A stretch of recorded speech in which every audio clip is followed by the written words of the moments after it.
Are you ready to learn? Because my super experienced guests are ready to share some really valuable information. Make sure and listen all the way to the end to get help and support. So let's start with the best audio experience. Hello guys, welcome to our show. Good people, welcome. Bad people, welcome. Anyone who wanna learn, welcome. It doesn't matter who you are. If you wanna learn more about marketing, welcome. Today we discuss interesting topic: the battle between art and science in marketing. I love it because without that, without creativity, without finding something new, it's hard to get results. So I'm so excited to discuss this topic with Camela Thompson. How are you? I'm doing well. How are you doing? I'm doing great. Excited to learn more about that because I know how it's hard to set up the right marketing message. For example, 10 years ago, I didn't pay a lot of attention with that. I set up Google Ads, many other marketing campaigns from scratch without any experience, but competition was low. Today it's not. It's extremely hard to get results, and many things we need to do to provide creativity, personalization, simplicity, many other stuff. So before we start, just tell more about yourself, experience, background, and why you decided to share with us about this interesting topic. Okay, so I spent 15 years in operations, in revenue operations, spanning marketing, sales, and customer success support. And then I decided I needed a career change. So I went into copywriting, and I specialized in brand storytelling. And now I'm the VP of marketing at Caliber Mind. So it was a bit of an odd journey, but I'm seeing more and more marketing executives coming from an operations background because like the topic suggests, we're under more and more pressure to prove that what we're doing is actually working. So there's two, go ahead. Yeah. Continue, yeah. Well, there's two forces I'm seeing in the market. So millennials are taking over the buyer committee, particularly in B2B. And with that comes really different behavior. So like baby boomers, so independent. You could get to the decision maker, they would make the decision on their own. Gen X, also pretty independent. The latchkey kids didn't do a lot of groupthink. And now millennials are very into groupthink, lots of online research. The buyer journey is taking longer than ever.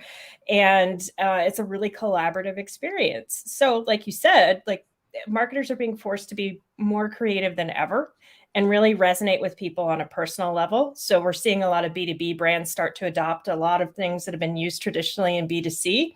And then from the other side of that is coming the executive pool who thinks that digital is trackable and 100% should be, presentable, and it's not.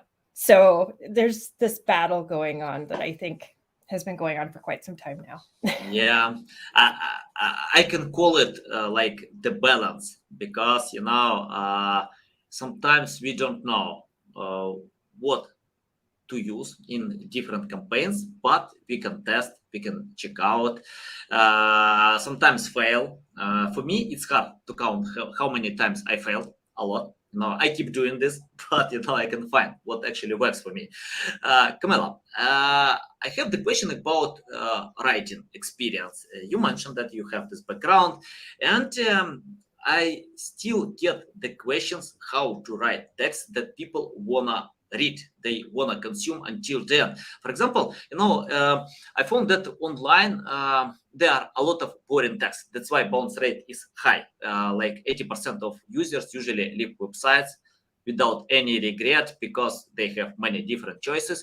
And for me, my loving authors usually wrote books like 100 years ago, Jack London, for example. When I read his books, I can feel the part of the journey. I can feel this adventure that I'm taking, but I can forget about meal, water, anything. I can read 8 hours without stop because I love it. I'm feeling that this experience. I wrote the book from Joe Sugarman. He wrote this book like 40 years ago about how to retain readers longer. Many great insights about personalization, simplicity, how to catch attention.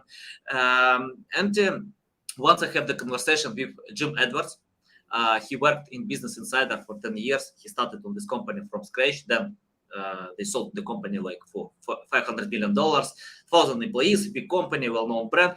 And he mentioned that the success depends on creating non-boring content. So, and for me, if I can choose something in content, text is the most important. Most important than design, than any blogs, because people read text. Google can analyze text, user experience.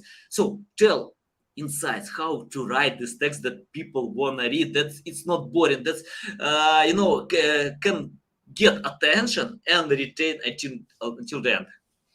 So I think that is such a great question and something every writer should ask themselves before they dive into the topic. So finding somebody with experience living through the problem that the reader faces can really help bring in experiences. So maybe at the very beginning of an article about the war versus art and science, we set the scene, right? We're in the boardroom. The marketing leader's reporting their numbers. Everything seems to go fine. And then the sales leader says, those numbers are BS. They don't match what I have. And a battle ensues. Your stomach drops. That's a lot different than just jumping into digital is trackable and blah, blah, blah. Yeah. Pull in an experience that they've had themselves if they've sat in that position. The other piece I want to say is make it really narrow. So I'm targeting marketing operations people in B2B, and they're going to have very different experiences than an SEO specialist in B2C, different roles. So know that role and find somebody who has lived that experience, maybe interview them, or if you yourself have had that experience, even better. Yeah, nice. Okay, let's talk about the battle between art and science. Can you tell more about that? How to find this balance, the ratio between art and science? Because it's interesting that data is fuel before creating content. We need to learn customers, users, but sometimes I can rely on intuition. When without any data, I can be myself to create some according to my experience without even data. So tell how to find this balance between art and science. Yeah, that's a tough one. So even when we're going off of our intuition, if we can find metrics that we can track to verify or deny that what we're doing is working, even better. So for example, web copy, if you're looking at engagement rates and how long people are on the page, and whether or not, if you have tracking enabled, the persona and industries match what you're looking for, then you're probably on the right track. There is going to be some intuition, but like you said, with search, sometimes you're wrong. So it's really important to have that information for paid advertising, for example, and you're running a bunch of tests. Some tests are going to run better than others, and you're going to take the good ones and improve on them. That's all I'm suggesting, is that we use the information that's readily available to us and we learn how to get better with it. Yeah.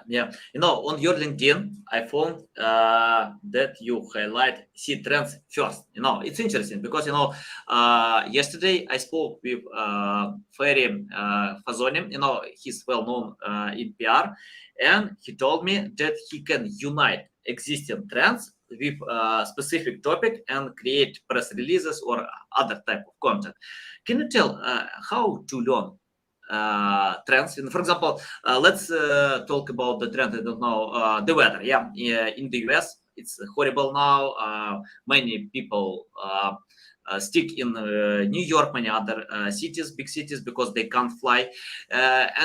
So how we can unite existing trends with something different and create the right marketing message? That's a great question. You have to be a little bit careful, though, in understanding, so for example, if I'm recording a podcast 2 to 3 months out, talking about what's happening today may not make sense. So being able to figure out when's your content calendar scheduled to release things. So for things like social media, maybe videos that you're posting on social, keeping it relevant to what's happening today is a great way to connect with people you want to have read your content. So let's say we're going to a board meeting and we're really stressed out about the presentation and then our flight gets canceled. That would be a good scenario to set up to go into a story. So like you said with Jack London, the current events are really good at setting the scene and pulling us in so we feel like we're there. And then we go through with the topic. Yeah. Camela, I have the question about your high position in marketing. Marketing is huge. Yeah, many different directions: SEO, paid marketing, social media, name them. So I'm interested about management. How to manage a team?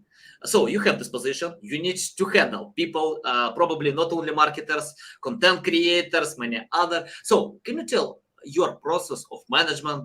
If you have some checklists, just share with us, because I see when people are trying to do without experience or cover many different directions. I usually tell them, if you have no success with one direction, skip the rest.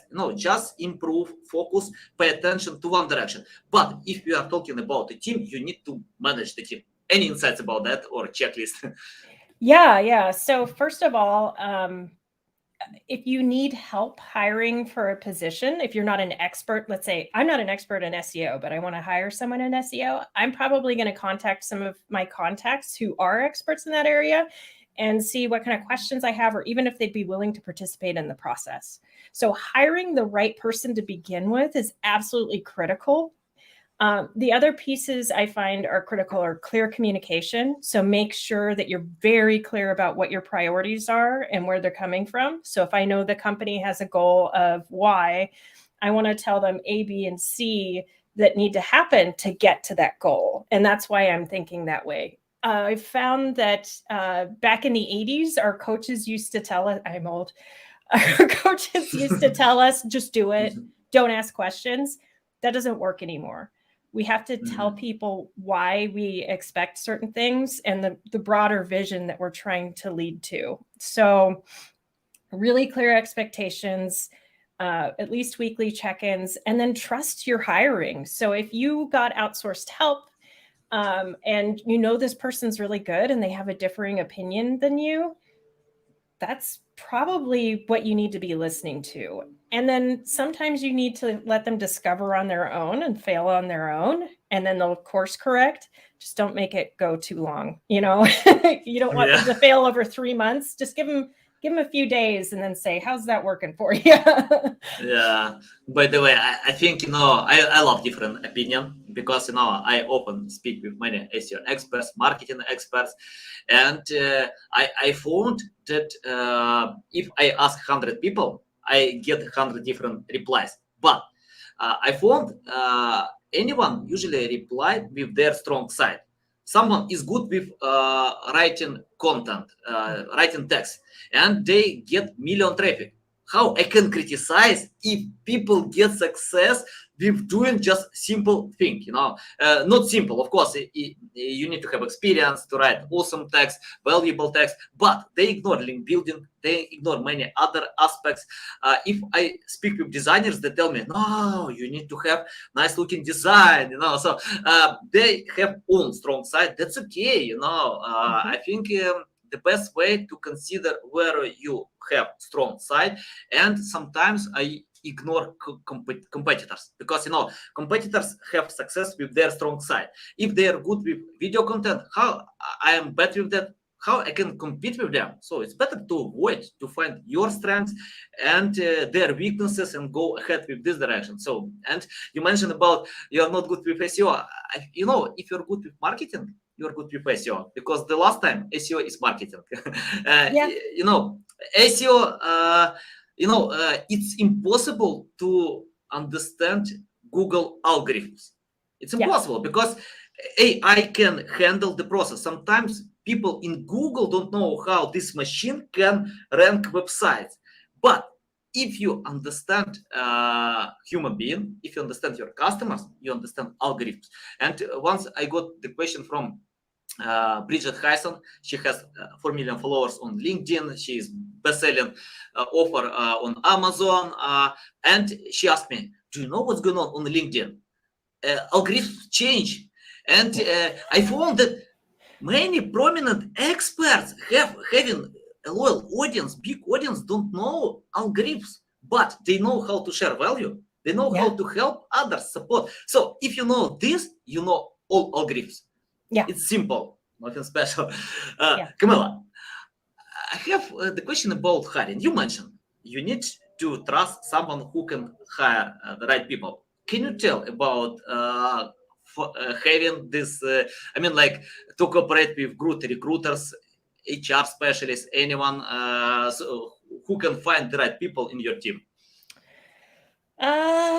That's a great question. I'm working with a really tiny organization, and it was even tinier when I started hiring people. I think we had 11 people when I was building out my team. So I was on LinkedIn recruiting, and I was reviewing the resumes, and I was inviting people to come in. But a few tools I used as a really small company was looking at their LinkedIn pages for referrals, seeing what people said about them. That hasn't steered me wrong. If somebody is very recommended, it's usually a good sign. Yeah. Okay, I wanna ask you about your skill creating marketing strategy. Can you help our audience how to create the right strategy? Because many companies, according to a few studies, have no documented content strategy. They usually check out competitors, analyze how they get traffic, sales, and try to replicate it.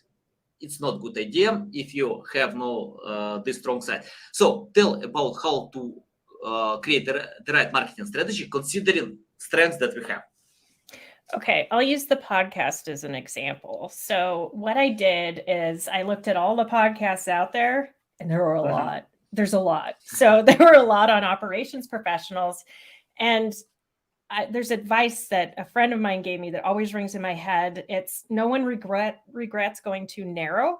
The regret is always trying to capture a too broad audience, right? So with that in mind, I put a mission on the podcast, and that drives the content creation no matter who the guest is. And that is, how do we take somebody who's in operations, or maybe they're a marketing specialist, and prepare them for that trajectory to executive? So it's all about career growth, growing soft skills, that sort of thing. So finding something that's lacking and focusing on that. And big bonus points, it's something I'm super passionate about, and that comes across. So like I'm able to be authentic and really focus on something that drives me and be in service to other people, even though I'm running this podcast for a company. So that applies to my content strategy as well. I write things that I would want to learn about and I would want to read, or I know are lacking in the community because people are asking questions about it frequently. When you find a gap that seems to exist, go for it. That's the exciting stuff to write about. That's the stuff people want to read. Nice. Love it. Valuable. Agree with that. Okay, let's talk about buying persona. For example, 10 years ago, probably more, 12 years ago, I set up Google Ads without any experience. Nobody helped me. And I got sales results because of paying 5-10 cents per click, not a lot. Today I can't pay 5-10 cents, and we have huge competition. Almost all companies are online. They set up Google Ads, paid ads, and today it's important to find a buying persona. In marketing, we have the saying like, if you sell to anyone, you sell to no one. Tell your methods how to find a buying persona to learn your customers before creating marketing message. Okay, so this takes a little bit of selling, but if you can convince the sales team to let you be on some of their calls, not only do you learn what kind of people they're selling to, but you also learn the language they use to describe products like yours, which, as you know, really helpful when it comes to SEO, because the language they use is typically tied to how they search for things. So you can find a treasure trove of long tail keywords to target that maybe your competitors, you have an incumbent and they already have the keywords that you want. You have to go after the long tail ones. So be in as many sales conversations as possible. Another great thing is there are some fantastic contractors out there who do opportunity close interviews. So whether you win or lose, they'll interview the people, see who all was on the buyer committee, and get details about what worked and didn't work about your sales process. That can really help inform your web strategy. And your web strategy has to be on point. So if you're directing ads to pages that don't make sense, it's not structured for the researching buyer, they don't know what your headers mean, they're going to bounce right away. But if you can participate in those sales calls, learn the language they're using, and structure your content and website that way, you're ahead of the game. Yeah, nice. Okay, you mentioned about salespeople. According to a few studies, salespeople distrust marketers. Yeah. Because of many things. Probably, I can assume, probably marketers often create long plan strategy that considers like to create brand awareness, many other things, PR, but salespeople wanna sell now, today, and we have this balance. Anyway, tell your methods how to cooperate with salespeople to and create a cohesive strategy to cooperate together to get final results. That's such a good question, and I think it's one we all struggle with. So I'm very lucky that I have a head of sales who's very open to working with me, and we're very collaborative in our strategy. But that also takes me understanding that they're compensated, like you said, on selling right now and hitting their number right now. So I need to have multiple plays running at once. I can't just focus on the long game. I also need to have epic content, videos, podcasts right now that appeal to people today that will bring people in the door. So there's two parts. It's top down, so collaborating with your managers, and then making sure that you're not single-minded in your marketing strategy and only running the long game. I agree. It's better. By the way, someone told me you need to have a few beers with salespeople to spend time on Friday night. It can help, Yeah, socializing doesn't hurt. So yeah. Agree. Okay, let's talk about marketing that works. For example, marketing is huge. We have many different channels. Tell your loving channels and why you use these marketing channels. I mean, like, or you mentioned that SEO is not for you, probably other channels. Any insights about how to choose the right channel? So we definitely incorporate SEO in the strategy, but I celebrated when I found out that Google's algorithms were moving towards conversational SEO. I was like, yes, because as a really, really tiny company, my sole focus was in creating content that people actually wanted to read, because I knew as a tiny company nobody had ever heard of, it was boring and I was just keyword stuffing, no one would spend time on the page. So if you become that resource that people want to learn more about, much better. So we do incorporate SEO, but the main focus is on creating content that people like, and then putting a sense of humor and empathy into it. So I'll do videos where I'm making fun of marketers for how they do lead scoring or different things by throwing stuff at a dartboard. So we're very active on social media, LinkedIn, TikTok, not so much Twitter anymore. Because of Elon Musk? Maybe. And then we have a podcast. We use the video on YouTube. We do a lot of PR. So I write a lot of articles that are published in different publications. And we're also active in different communities. So there are a lot of different things my tiny little marketing team is doing. And it's write once, use many. So we're not just doing the article, we're doing the podcast recording, a video, and maybe some graphics that go along with it. So it's not just one thing we're making. We make a lot of things and then post it in a lot of different directions. Can you tell how to measure results from different channels? For example, if you use TikTok, LinkedIn, a little bit Twitter, other channels. So how to measure which channels bring results? Because, for example, if I watch video on TikTok, I can open website without clicks, and you don't know that TikTok took my attention. Any insights about that? Yeah, another great question. So I think we're one of the few attribution companies that admits there is a dark funnel, and some things are hard, if not impossible, to track. So we get some traffic statistics from Google Analytics. That's fine. But if we add a new channel, we want to watch uplift overall traffic over time. And then if we're promoting certain pieces of content, we watch uplift on those specific pages. So there are ways to get directionality. You may not be able to say 100% this is absolutely the cause of this, but have your salespeople ask where people found you.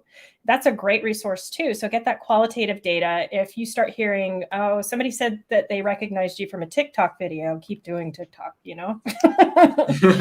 Yeah. By the way, I think it's better to keep doing even if you can't get results because of consistency. You know, sometimes it takes time, like months, years, you know, to get results. Yeah, I know. Once I listened to audio podcast. I don't remember his name, but this guy is billionaire, the friend of Jeff Bezos, and he couldn't get results for 14 years. And he told that Jeff Bezos called him crazy guy, you know, because he didn't give up. And today his company has offices in 56 countries, a lot, so well-known company, but he didn't give up. And I remember other great content creators like PewDiePie.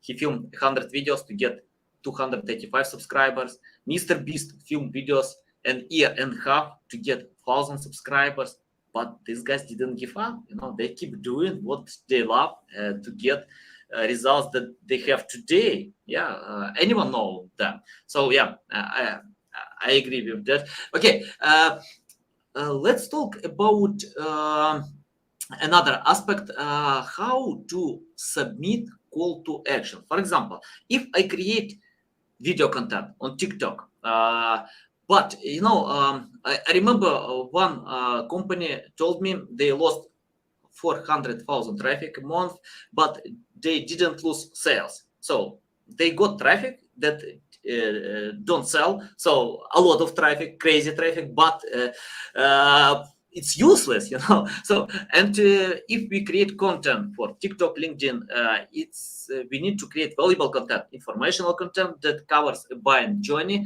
And can you tell how to submit this call to action to this content, if it's educational or entertainment, any content? Oh, it's all the great questions. Okay, so let me think through this. So I don't expect somebody who finds one of my videos making fun of the conflict between sales and marketing to come to Caliber Mind and buy something right away. Like, it's great if you follow me, maybe you get some information, but you're probably not going to buy the product. That's fine. So you have to realize that not all content's created equal, and you need an array of content so people don't get bored. But if you can offer things that are truly valuable and insightful, people will actually go through and sign up for it. So I don't gate most of my content, but we have a lot of expert panel webinars where we invite people who are very well known in the community and influencers in B2B, and then we have them invite folks too, and then we get a pretty big following. So it's all about strategy. I don't put a CTA on everything I post, and maybe that's sacrilegious, but I just don't think it makes sense to drive people to my webpage if the content I'm creating really doesn't have anything to do with marketing analytics. I love it. Yeah, I agree. You know, sometimes we need to create content just to create brand awareness, you know, and companies can lose if they think only about sales. So yeah, you can sell. You need to have sales. But if you can't help customers 7 times, probably they will choose your competitors, you know, when they're ready to buy. Yeah, and I see that a lot in B2B where we're product feature spewing all the time. Like, we can do this and it's really cool, and we're not focusing on the problem that our targets face. Instead of talking about how much time we can give them with their families, how we can decrease stress by cutting down the time it takes to do something, that's more personable and related to, I mean, even some of the toilet paper commercials are very sweet and invoke some feelings. So if toilet paper can do that, so can B2B. Yeah, yeah, nice. Okay, let's talk about things that I don't like. For example, I don't like best practices. For example, best practices when people are trying to lose weight, that's okay. Best practices how to learn French or any other language, that's okay. But best practices in marketing can confuse more than help, because for example, if I see on best practices, you need to film content because it gets higher engagement. But if you can't film great content, why you need to do it? Find something else. You can write, you can design, anything. And I found another thing that when companies learn their customers and limit their possibilities of being yourself. For example, okay, I pay attention to my customers, but I wanna be myself because I can burn out, I can quit without results.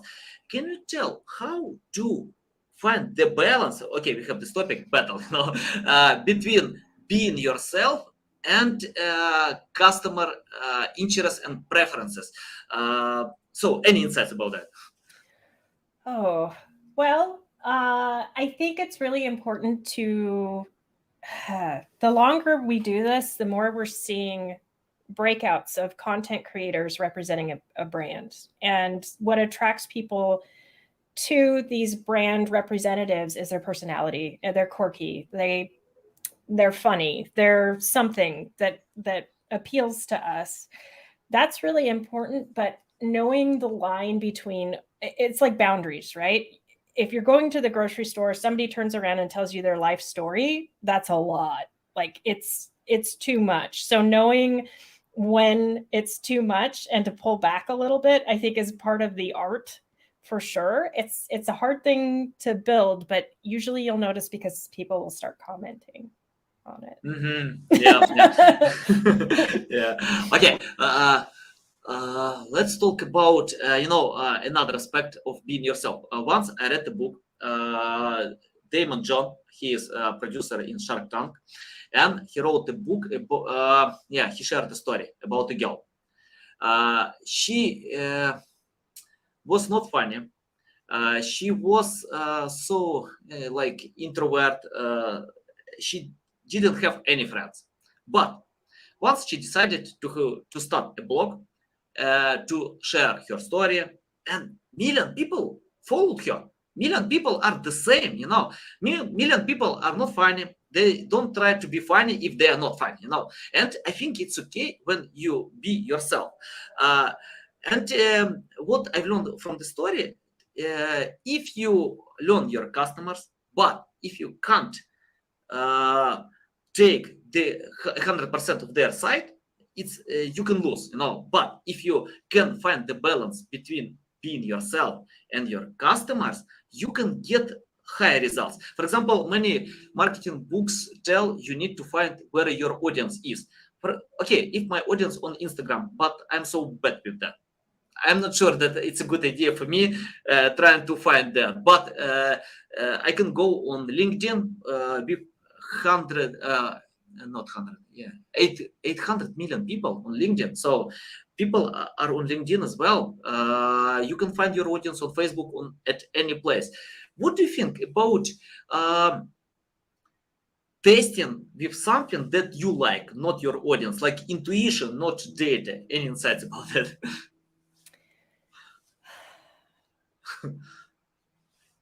I feel like I have to pause before I answer because these are very in-depth questions.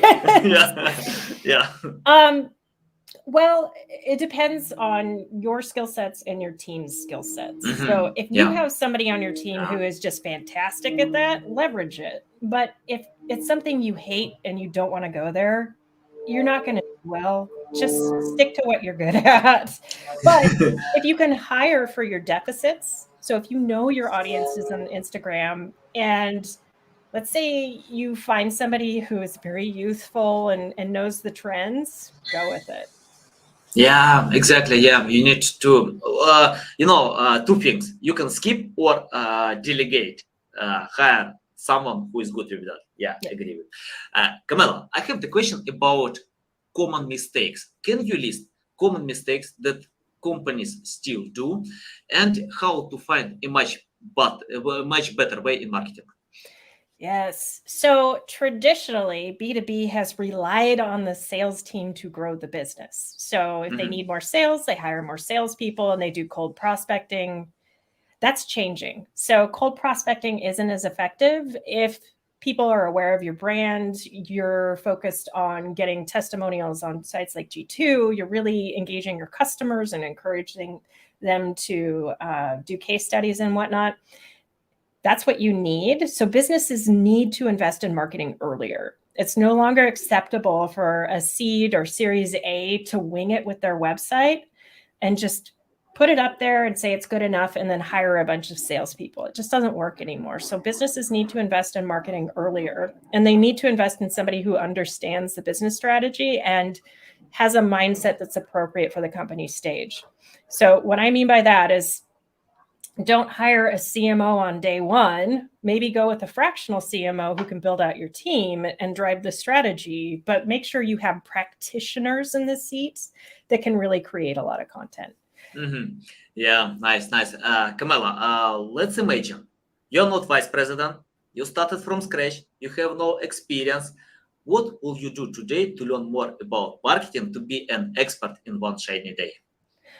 Let's see. I follow experts in the different fields, like yourself and Neil Patel. And there's so many people out there who are so fantastic and so generous with their knowledge, and who will converse with you back and forth if you have questions.